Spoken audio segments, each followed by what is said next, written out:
ইহুদিদের একটা অংশ দাজ্জালের অপেক্ষায় আছে, এবং যেই দিন দাজ্জাল বের হবে, ইস্পাহানের 70,000 ইহুদি দাজ্জালের সঙ্গী হবে, এবং ওই 70,000 ইহুদি এবং দাজ্জাল মিলে ইয়াকতুলু মাআল মুসলিমিন, মুসলমানদের বিরুদ্ধে যুদ্ধ করবে। যুদ্ধ করতে করতে এমন পরিবেশ তৈরি হবে যে ইয়াখতাবিউল ইয়াহুদ ওয়ারা আশ-শাজারা আও তাহতাল হাজার, ইহুদি আশ্রয় নিবে গাছের আড়ালে, পাথরের আড়ালে, আর পাথর এবং গাছ বলে উঠবে ইয়া মুসলিম।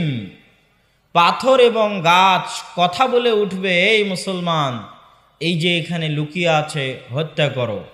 গাছ বলবে, এই যে এখানে লুকিয়ে আছে হত্যা করো। পাথর বলবে, এই যে এখানে লুকিয়ে আছে হত্যা করো।